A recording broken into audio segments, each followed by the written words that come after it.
¿Qué tal? ¿Cómo están amigos y amigas de esta comunidad? Bueno, durante esta semana fuimos testigos de dos trabajos, digámoslo así, dos artículos de opinión protagonizados por Denise Dresser y Enrique Krause, en donde hablaron de la polarización del país, en donde hablaron de que el presidente de la República generaba un clima de animaversión en contra precisamente de sus críticos y que esto los ponía en riesgo. Vamos a analizar este tema a fondo y le agradezco como siempre a Jorge Armando Rocha, gran periodista, admirado, respetado, lo sabe, apreciado, que esté con nosotros. Jorge, ¿cómo estás?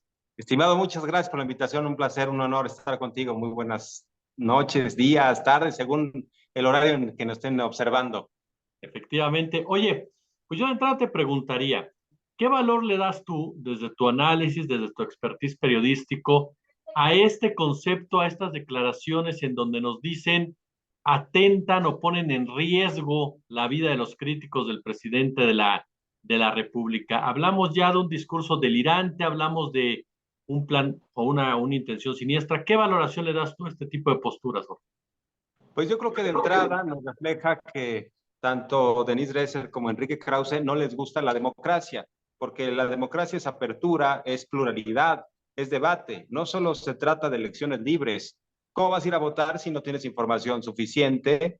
Y en este caso, pues estamos hablando de la posibilidad que todos tengan una apertura, un espacio dentro de este debate. O sea, el caso de las mañaneras es un instrumento de comunicación, de derecho de réplica del presidente, que hay que decir, los presidentes no tenían como tal un instrumento oficial, cuando menos cotidiano. Sí, daban unos mensajes, ya sabes, a través de las propias concesiones, los tiempos de Estado, pero no tenían esta posibilidad casi inmediata de responder, salvo que estuvieran comprando conciencias, estuvieran invirtiendo en los medios de comunicación para garantizar que no se hablara mal de ellos. Entonces, yo prefiero un sistema en el cual hay ida y vuelta, hay una velocidad para responder, y lo que vemos en el caso tanto de Denise Dresser como Krause es que se acostumbraron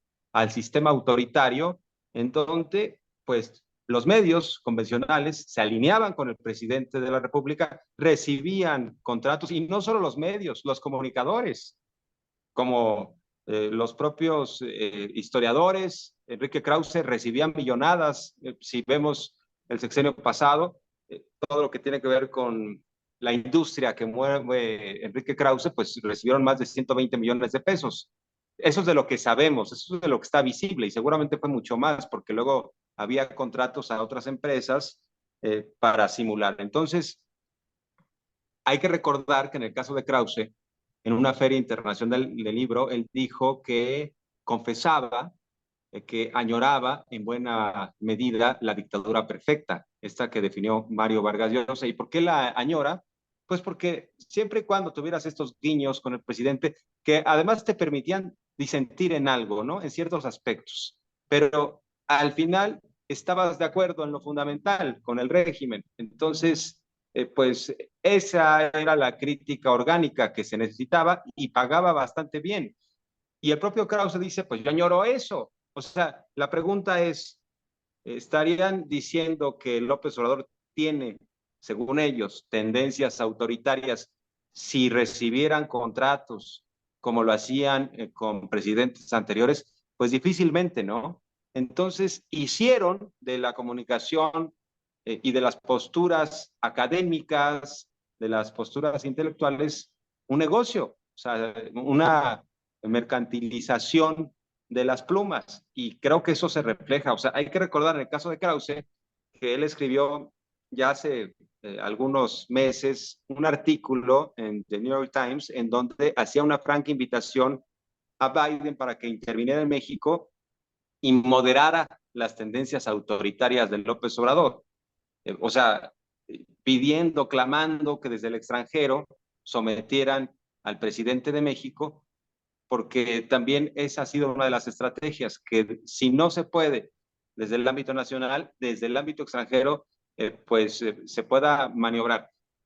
Hay que destacar que les duele mucho el espacio de las mañaneras a este tipo de personajes, porque sí es un antídoto. O sea, hoy en día los periodicazos de Reforma o del Universal o de Milenio, pues se caen a pedazos en pocos minutos, en una mañanera. Y el efecto anterior que tenían estos medios de comunicación o estas plumas orgánicas como Krause y Denise Dresser era demoledor, era pues determinante para los presidentes en turno. Quieren un presidente que esté callado, que no diga nada, que no debata, para que todos los días amanezcamos con las primeras planas de Reforma, del Universal, de todos estos medios que se alineaban y nos digan qué es lo que tiene que hacer el presidente, a quién poner, a quién quitar, qué negocios sí, qué negocios no.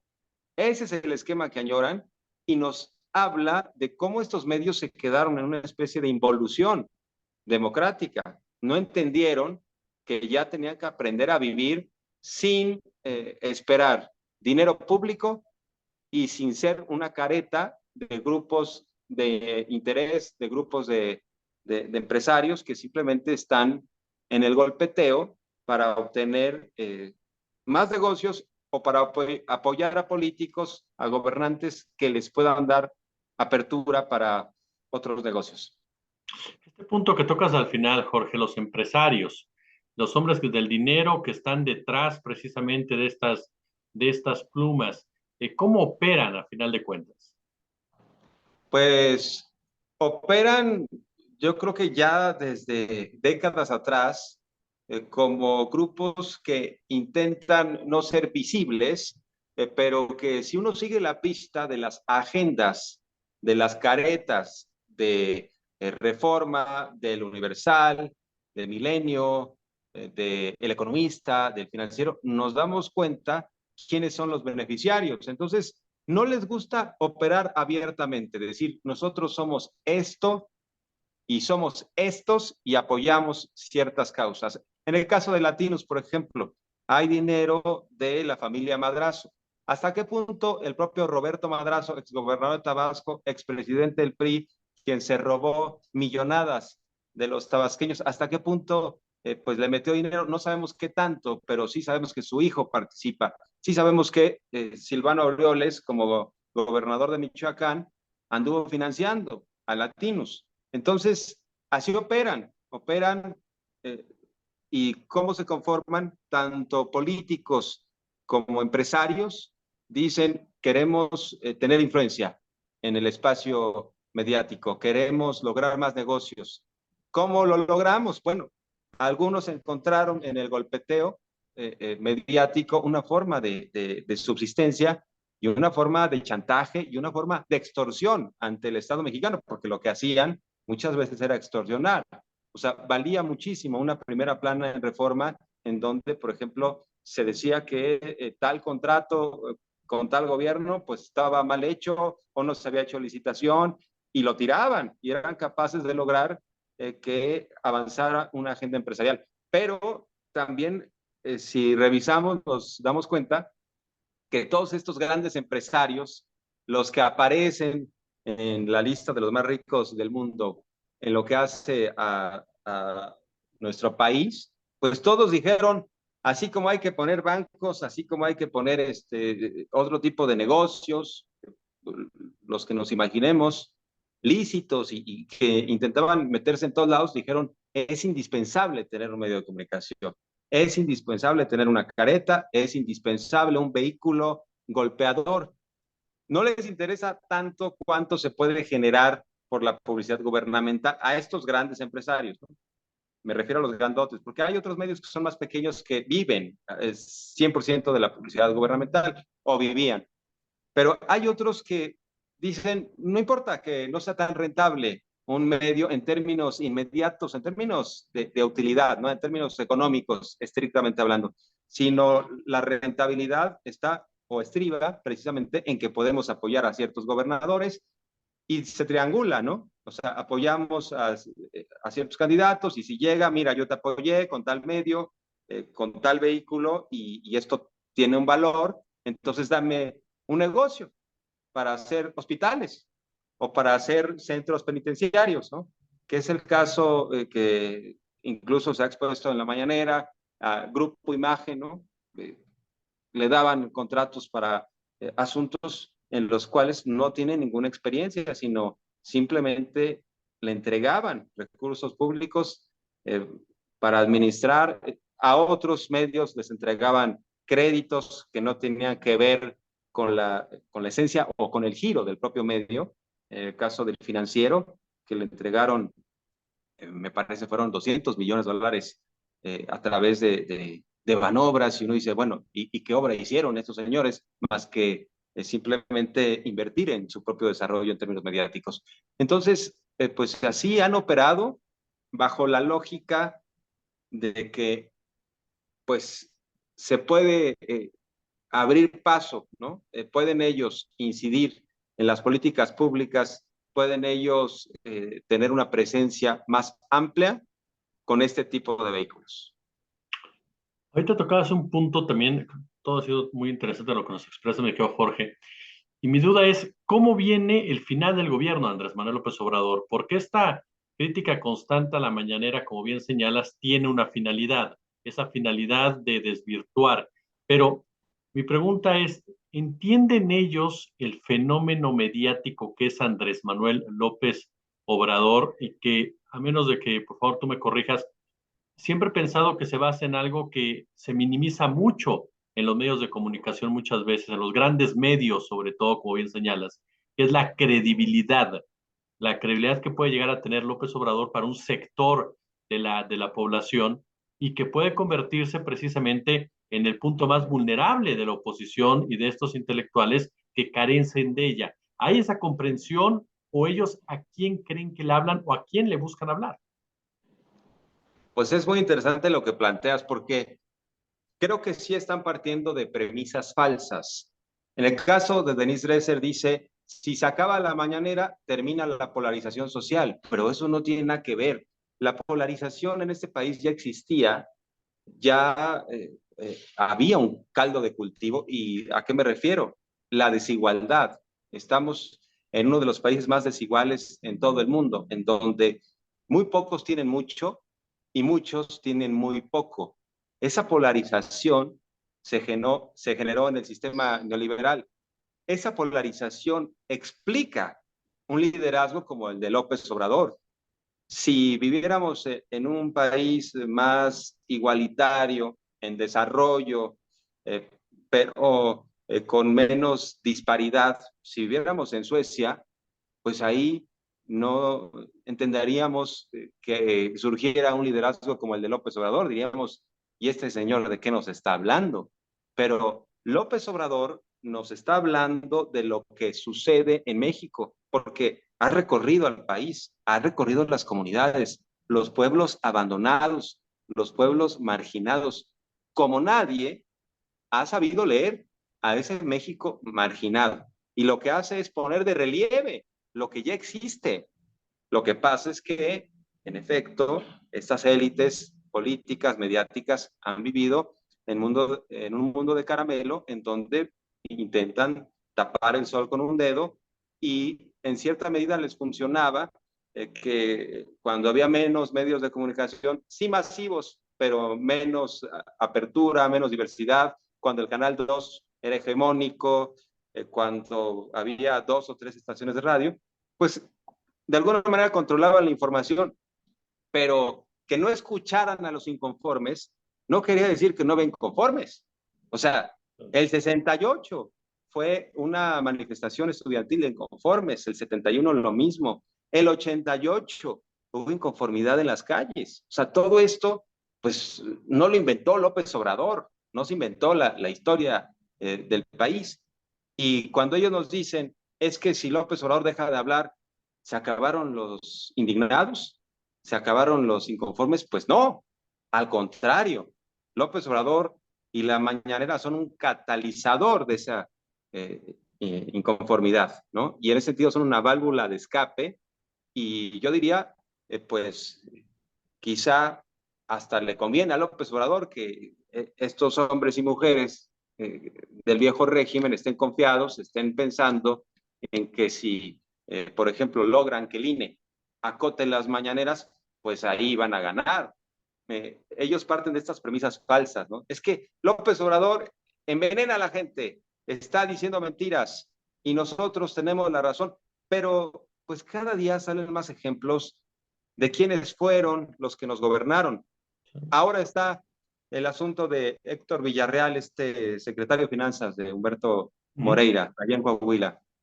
El señor, de lo que se comprobó, se robó 5,000 millones de pesos, 246 millones de dólares, que le incauta a Estados Unidos y lo va a traer de regreso. Y uno se pregunta, si eso pudo hacer un secretario de Finanzas de un estado como Coahuila, que no es de los más grandes, no es de los que tiene una economía más bollante en México, ¿qué no hicieron otros gobernadores? O sea, en el caso de Héctor Villarreal, hoy conocemos de él porque fue testigo en el juicio a Genaro García Luna, pero tampoco es un pez gordo, o sea, no es un Javier Duarte, no es un César Duarte, no es un Peña Nieto, no es un Videgaray, no es Emilio Lozoya. Entonces, salen ejemplos, ejemplos, ejemplos para aventar para arriba de todo lo que se robaron, de todo lo que son, y de ahí debemos entender que pues, se genera una inconformidad natural. No es que López Obrador esté hablando de cosas que no tengan sentido. Si no tuvieran sentido, las cosas que plantea el presidente no tendrían efecto. La gente diría, pues, ¿a quién le habla ese señor? ¿Y de qué está hablando? Pero le hace sentido, sin duda, a la mayoría de la población. O sea, hay que decir cómo está en términos de aprobación López Obrador, 70%. Entonces, pues sí, de alguna manera, algunos están subestimando la fuerza del tabasqueño, subestimando lo que es la realidad del país, porque tampoco es que si López Obrador se retira, ya no va a haber gente proclive a la izquierda, gente proclive a que haya programas sociales, a que el Estado pues sea el rector en materia energética, a que el Estado sea el rector en materia educativa. O sea, en efecto, yo he encontrado esa visión de algunos que les encanta que todo se privatice, que todo se monetice, diciendo, el gran problema es López, acabemos con López. Bueno, los de Frena constantemente en su radicalismo decían, vamos a sacar al tirano y así se acabó el problema. Esto de muerto el perro se acaba la rabia, ¿no? Esa es la visión de varios, pero no, o sea, a ver, ¿cuándo México ha sido un país más equilibrado? No tenemos ningún episodio en la historia que pudiéramos presumir que había estabilidad, salvo que alguien piense que las matanzas de Porfirio Díaz generaban estabilidad. Pues yo creo que no, porque su lema era orden, paz y progreso. Pero había persecuciones, había desigualdad, había mucha pobreza. México tiene eh, increíbles niveles de retraso aún en ciertas zonas. Basta recorrer el país, basta ver que en efecto hay zonas en donde ni remotamente hay internet, ni remotamente hay transporte, ni caminos rurales. Entonces, pues ese México que existe, que aún pues es un desafío sacarlo adelante, pues sin duda es el México al que apunta López Obrador diciendo por el bien de todos, primero los pobres. Pero dice, no quiere decir que solo vamos a gobernar para los pobres, sino debemos primero poner un piso más parejo para todos y de ahí salir adelante. Pero en efecto, Denise Dresser, Enrique Krause, le están hablando a su círculo rojo. El discurso de estos hombres y mujeres no está bajando del Twitter. Eso también nos queda claro porque si uno pregunta en la calle, hemos hecho sondeos, ¿no? Oye, ¿qué opinas de la mañanera? ¿La deben de terminar? ¿Se debe de acabar? No, porque en la mañanera me han dicho qué tengo que hacer para cobrar mi pensión de adulto mayor, dónde me tengo que inscribir. Porque en las mañanas López Obrador ha podido responder ante las críticas de ciertos temas, nos ha explicado otras cosas.